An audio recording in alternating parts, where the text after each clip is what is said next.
E nós vamos agora, meus queridos, passar ao nosso estudo de hoje. Estamos aprendendo sobre como vencer a batalha espiritual, com a graça de Deus. E na quarta-feira passada, os irmãos devem se lembrar, o nosso estudo teve como tema a rebelião de Lúcifer. E através daquele estudo a gente descobre como o mal entrou no universo. Hoje o nosso estudo é sobre a queda do homem. E através desse estudo nós aprendemos como o mal entrou na terra. Você que está fazendo as anotações, que aí trouxe a sua Bíblia, ou mesmo está fazendo no seu celular, a gente vai sempre procurar dar um tempinho para que naquele instante em que aparecem as palavras grifadas em amarelo, você possa ir ali e marcar, de modo que no final do ano você tenha uma Bíblia de estudo sobre esse tema, como vencer a batalha espiritual. Então vamos seguir juntos, hoje meditando sobre a queda do homem. E eu quero começar com uma pergunta: qual é a origem do sofrimento? Os irmãos se lembram que no primeiro estudo, tivemos como tema qual é a origem do mal. E só para refrescar a nossa memória, nós aprendemos ali que o mal não é uma criação de Deus. Tudo que Deus fez era bom. O mal é o mau uso, o uso errado do livre-arbítrio dado por Deus às suas criaturas. Particularmente duas criaturas que Deus fez com natureza espiritual, que são os anjos e os seres humanos. Hoje, então, nós queremos avançar um pouco mais nessa ideia e nos perguntar qual é a origem do sofrimento. E, querida igreja, assim como Deus não criou Lúcifer para ser um diabo, do mesmo modo Deus não criou o homem para ser um pecador. Que o homem pecasse era uma possibilidade, não era uma obrigatoriedade. Quando nós temos um filho, certamente nutrimos sonhos para com esse filho, e essa é uma regra que se aplica a qualquer pai, a qualquer mãe. Ainda assim, alguns deles crescem e se tornam pessoas difíceis, outras até mesmo se tornam criminosos, alguns dos quais superlotam as nossas cadeias. Nenhum pai criou um filho, colocou um filho no mundo para ser um criminoso, embora essa fosse uma possibilidade. Com Deus é a mesma coisa. Ele não cria os seres humanos para o mal, embora o mal seja uma possibilidade. Então Deus não criou o sofrimento. O sofrimento é consequência do mau uso da liberdade concedida por Deus aos seres humanos.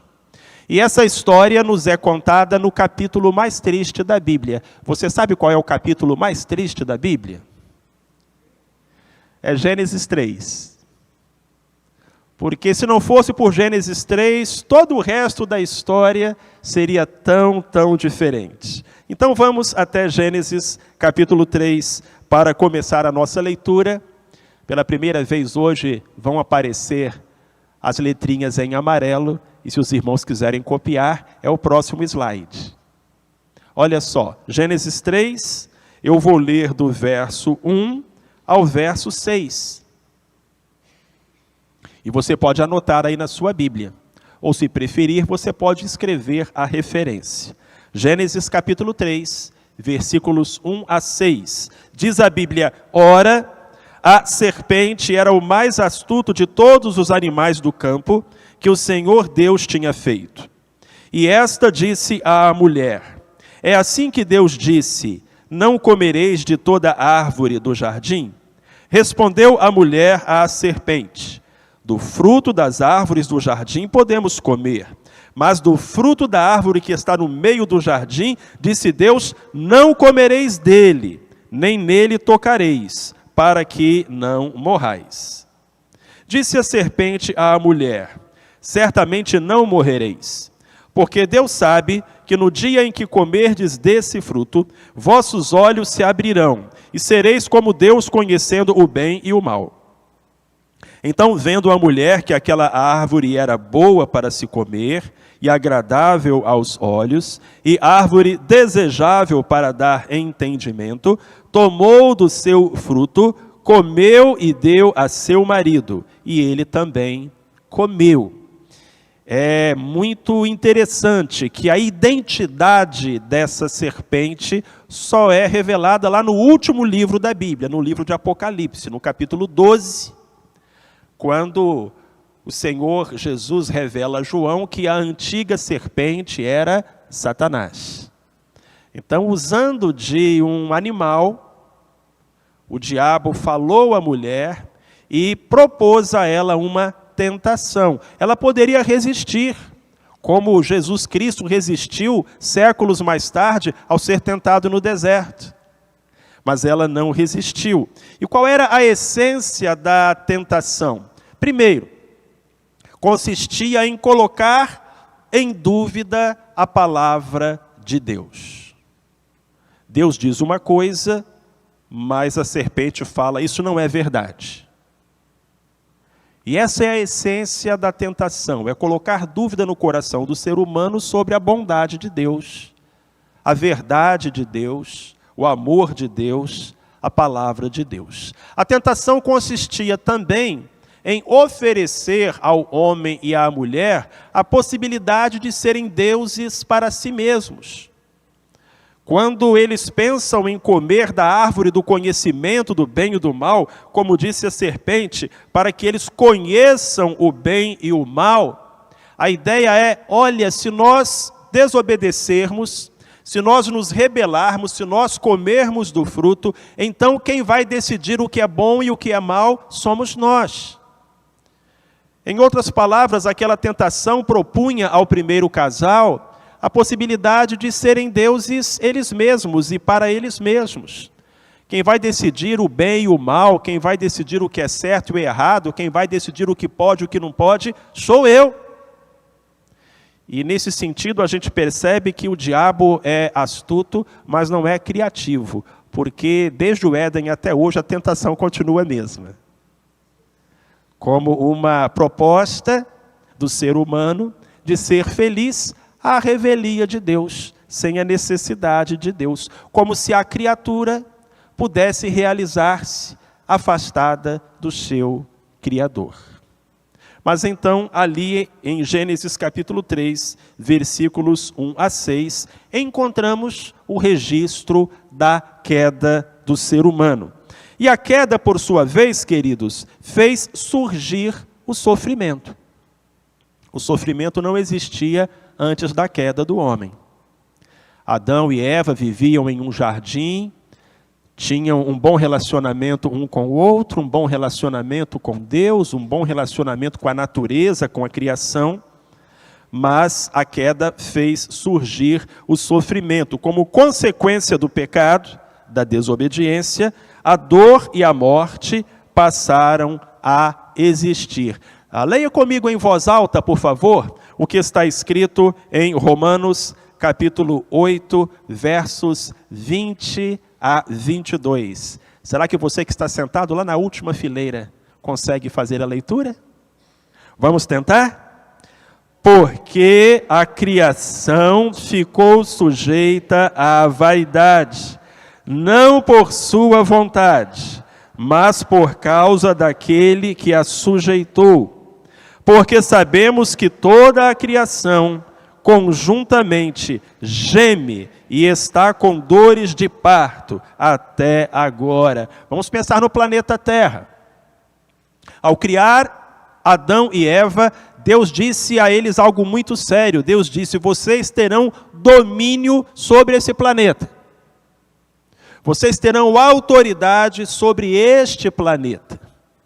Quando Adão e Eva pecaram, isso trouxe consequências não apenas para eles, mas para todo o planeta que estava nas mãos dele. Então é isso que o apóstolo Paulo está falando para a gente em Romanos capítulo 8, versículo 20, que a criação ficou sujeita à vaidade, ao sofrimento. E não por vontade dela, não por iniciativa dela, a criação, mas por causa daquele que a sujeitou, o ser humano. Se você está carregando nas mãos uma taça de fino cristal, e você tropeça e cai, o cristal se quebra, não por culpa dele, mas sua. Pense no nosso planeta como uma taça de cristal, que Deus colocou na mão de Adão e de Eva. Quando eles caíram, o planeta caiu também. E aí a Bíblia diz mais: toda a criação geme com dores de parto até hoje. Queridos, quando a gente vê um tsunami, quando a gente vê um furacão, quando a gente vê com cada vez mais frequências fenômenos climáticos, globais, estarrecedores, inéditos. O que é isso? É o planeta Terra gemendo, porque o pecado se entranhou, se espalhou e colocou toda a criação debaixo dessa situação, não por causa da criação, mas por causa do ser humano. É impactante o quanto a Bíblia é atual. E o quanto ler as antigas verdades da Escritura nos ajudam a entender as notícias mais atuais. É impactante essa verdade. Mas vamos voltar para Gênesis. Quero convidar você agora, no capítulo 3, a acompanhar a leitura dos versos 17 a 19.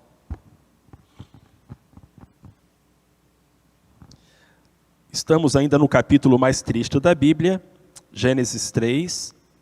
Agora, nos versos 17 a 19, Deus diz a Adão o que vai acontecer como consequência do pecado dele. Deus disse ao homem: porquanto deste ouvidos à voz da tua mulher, e comeste da árvore de que te ordenei, dizendo, não comerás dela, maldita é a terra por tua causa. Em fadiga comerás dela todos os dias da tua vida. Ela te produzirá espinhos e abrolhos, e comerás das ervas do campo. Do suor do teu rosto comerás o teu pão, até que tornes à terra, porque dela foste formado, porquanto és pó, e ao pó tornarás. Agora o homem e a natureza estão em conflito. A natureza produz espinhos e abrolhos, e o homem produz queimadas e poluição. A harmonia original da natureza se quebrou, se partiu. E isso tudo como consequência do pecado. O mundo se tornou um lugar de sofrimento, um planeta que geme, se contorce, e se tornou também um lugar hostil, que produz enfermidades, que produz acidentes, que produz tragédias. Eu gostaria de abrir aqui um parêntese, porque a essa altura talvez você esteja se perguntando, pastor Marcelo, e por que Deus não impediu tudo isso? Por que Deus criou o diabo, mesmo sabendo que ele iria se tornar um diabo? Por que Deus criou o homem, mesmo sabendo que o homem iria se tornar um pecador? E por que Deus colocou essa bendita dessa fruta lá no meio do jardim? Não podia ter colocado uma cerca de arame farpado e eletrificada? Por que Deus não evitou? Amados, lendo a Bíblia, de capa a capa e mais de uma vez, e tentando encontrar na Bíblia padrões, o Deus que eu encontro na Bíblia não é um Deus que evita. É um Deus que responsabiliza. Não é um Deus que trata o ser humano como criança. É alguém que lhe dá capacidade e responsabilidade. Mais do que isso, é um Deus que se sacrifica. Eu fico imaginando, isso é apenas imaginação, eu fico imaginando o Pai, o Filho e o Espírito Santo diante da mesa, e eles estão ali com as plantas e as pranchetas e estão organizando a criação do universo, naqueles 6 dias dos quais Gênesis capítulo 1 nos fala, E eles estão discutindo ali, façamos isso, façamos aquilo, façamos tal. E quando chega no sexto dia, então o Pai, o Filho e o Espírito Santo se olham e perguntam um ao outro, e aí, nós vamos fazer o homem? E se nós fizermos o homem, nós vamos fazê-lo à nossa imagem e semelhança? Nós vamos dar a ele liberdade? Nós vamos fazer dele um ser espiritual? Nós vamos criá-lo com livre-arbítrio, de modo que ele possa nos seguir ou não? Ele terá a possibilidade de pecar. Nós vamos criar, porque tem uma coisa, e nessa hora o Pai e o Espírito Santo se voltam para o Filho e dizem, se nós criarmos o homem, você, Deus Filho, vai ter que morrer numa cruz para resgatá-lo. Porque Deus de tudo sabe. Nada pega Deus de surpresa. A Bíblia diz que o Cordeiro foi morto antes da fundação do mundo. Nada pega Deus de surpresa.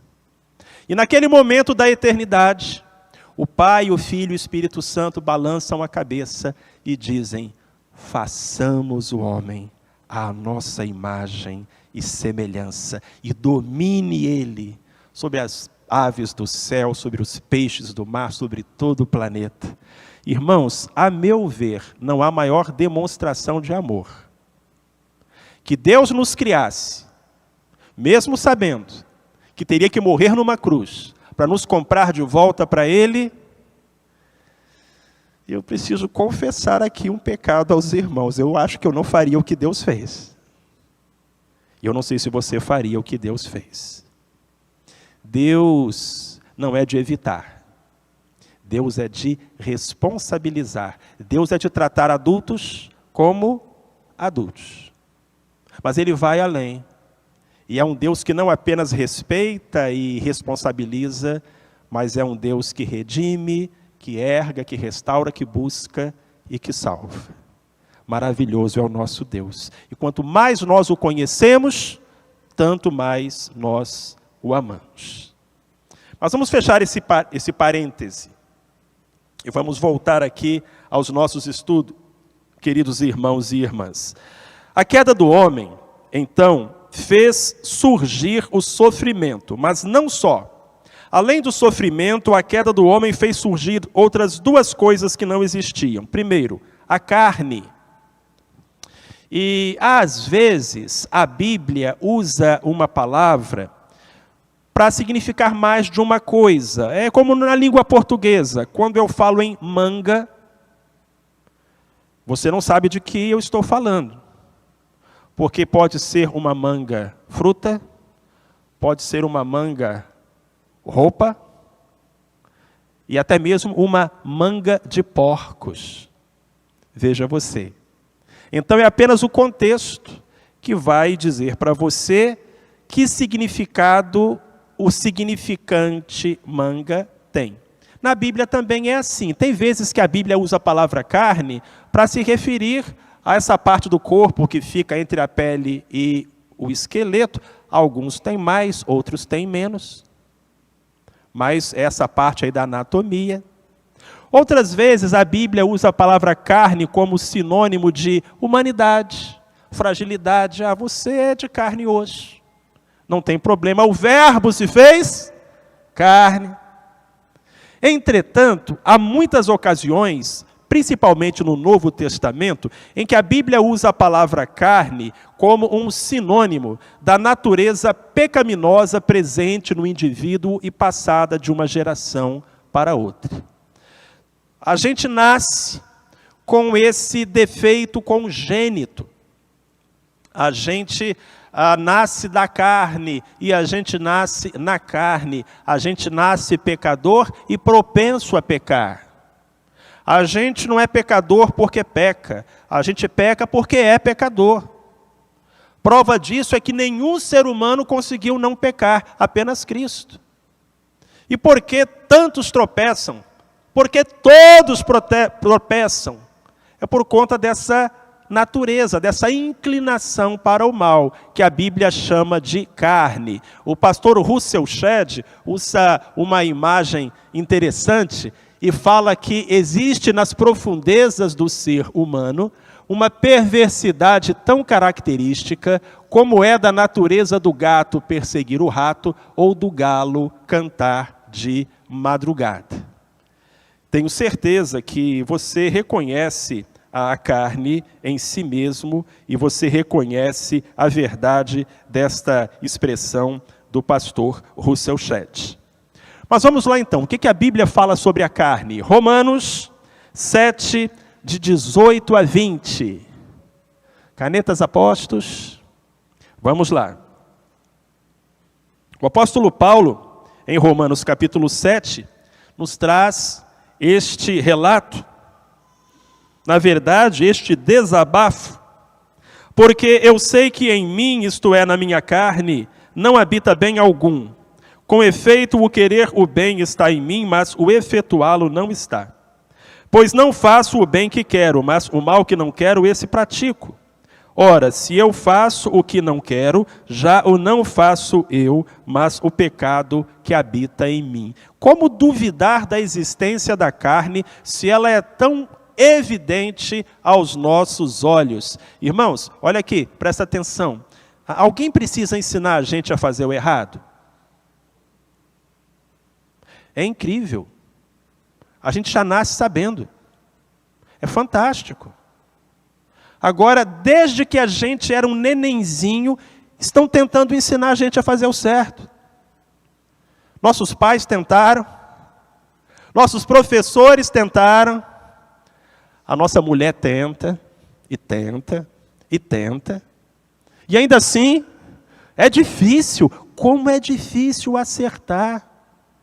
E para errar, a gente erra sem esforço, sem dificuldade alguma. É que quando o homem pecou, quando a mulher pecou, quando lá no Jardim do Éden eles caíram, surgiu dentro deles isso, que é a natureza pecaminosa, inclinada para o mal, rebelde e má, chamada carne. A ponto de um dia o Senhor Jesus Cristo ter dito: ninguém é bom senão Deus. E o apóstolo Paulo aqui faz esse relato de que na carne dele não habita bem algum. Ele já era um crente, lavado no sangue do Cordeiro e bastante usado por Deus, mas ainda assim reconhecia essa dificuldade. Como se não fosse o bastante, e esse é um assunto muito importante dentro da batalha espiritual, a queda do homem fez surgir o mundo. E a palavra que a Bíblia usa para mundo também, às vezes, tem mais de um significado. A gente pode usar a palavra mundo como sinônimo do planeta Terra ou das pessoas que habitam no planeta Terra. Em João capítulo 3, versículo 16, a Bíblia diz que Deus amou o mundo. Mas tem um outro significado que a palavra mundo pode receber na Bíblia, de acordo com o contexto, e é dessa palavra que vem a palavra mundano. O mundo é o caldeirão de pensamentos, filosofias, ritmos, gostos, imagens, pensamentos, no qual a gente está mergulhado desde que a gente nasceu.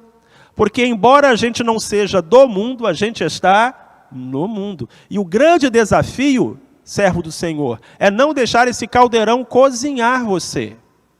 Olhem só, mundo é uma palavra que a Bíblia usa para descrever o sistema de valores alienado de Deus, e esse sistema de valores orienta o pensamento dos homens em oposição a Deus. E aí vem um detalhe muito importante: a Bíblia diz que o mundo, a sociedade, o sistema de pensamentos e de coisas dessa vida, o mundo, nos diz a palavra do Senhor, jaz no maligno. As trevas dominam este mundo e o pecado macula sua existência como um todo. Na sua oposição contra Deus, o mundo se mantém debaixo da condenação divina. Vamos ver o que a Bíblia fala sobre isso? No próximo slide. Aliás, daqui a pouquinho, o que a Bíblia diz sobre isso. R. Arthur Mathews, um missionário na China, já falecido, diz que por seu ato de desobediência, Adão entregou ao inimigo, a Satanás, o seu título de realeza. Desde então, o demônio reivindica o domínio oferecido pela desobediência do homem, tornando-se o príncipe deste mundo. Nós estamos estudando sobre batalha espiritual. A nossa luta não é contra carne e sangue, mas contra principados e potestades. E aí a gente descobre que o diabo é o príncipe deste mundo. Como?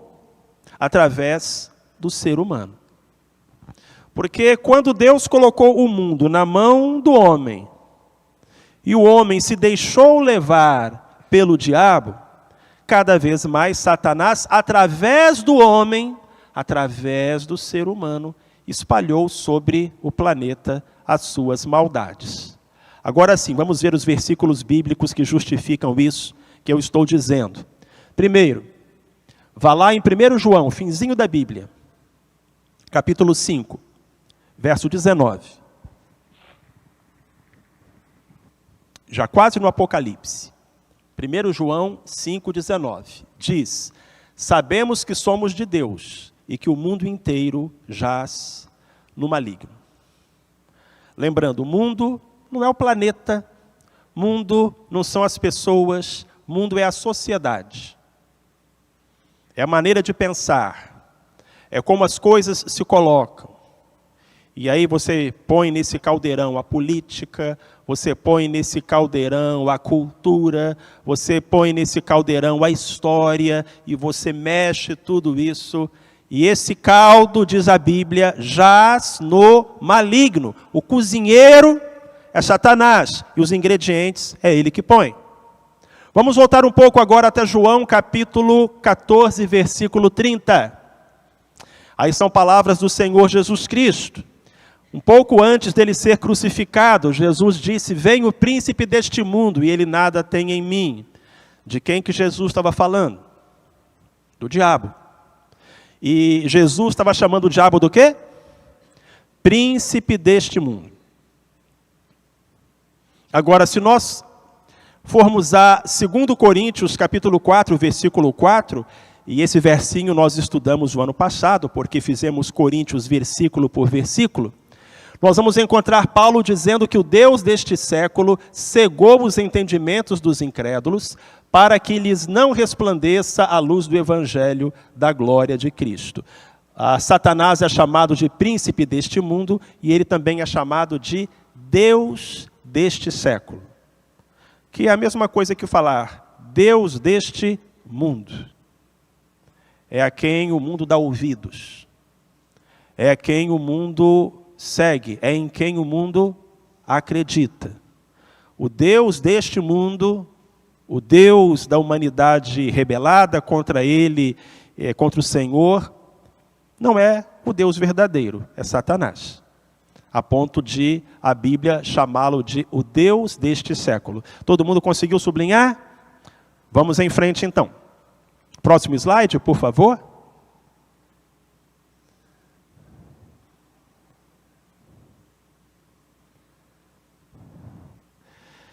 Bom, então nós temos agora essa noção inicial, quando falamos de batalha espiritual, contra quem estamos lutando. Estamos lutando contra o diabo, aprendemos isso na quarta-feira passada, mas hoje aprendemos também que nós estamos lutando contra o mundo e nós estamos lutando contra a carne. Tudo que a gente vai falar aqui, até o final do ano, preste atenção nisso, tem a ver com esses três. O mundo, a carne e o diabo. O mal à nossa volta, o mal em nosso interior e o mal que nos sobrevoa. Agora, eu disse que Gênesis capítulo 3 é o capítulo mais triste da Bíblia, porque ali nós temos o pecado de Adão. Mas não precisamos ficar tristes, porque Deus mandou alguém para consertar o que Adão havia feito. Em Romanos 5,17, nós somos lembrados de que se pela ofensa de um só, a morte veio a reinar através desse, que foi Adão, muito mais os que recebem a abundância da graça e o dom da justiça reinarão em vida por um só, Jesus Cristo. Domingo passado à noite eu disse que todo ser humano ou está pendurado no chaveiro de Adão, ou está pendurado no chaveiro de Jesus. E quando nós passamos a ficar pendurados no chaveiro de Jesus, aí a gente tem condições de vencer a batalha espiritual, porque Jesus é vencedor. Amém? Quarta-feira que vem, então, nós vamos aprender um pouco mais sobre esses três inimigos: o mundo, a carne e o diabo. Hoje, com o estudo que fizemos, nós somos lembrados que a nossa luta é contra o diabo, é contra os demônios, é contra o inferno inteiro, mas é também contra o aliado que ele tem dentro da gente, que se chama carne. E então é necessário quebrantamento, arrependimento, humildade, confissão e mudança. Billy Graham dizia que o maior problema da nossa vida é aquele que a gente vê no espelho todo dia quando a gente acorda. E Deus quer realizar uma obra de transformação, libertação e cura. E geralmente Ele começa por nós.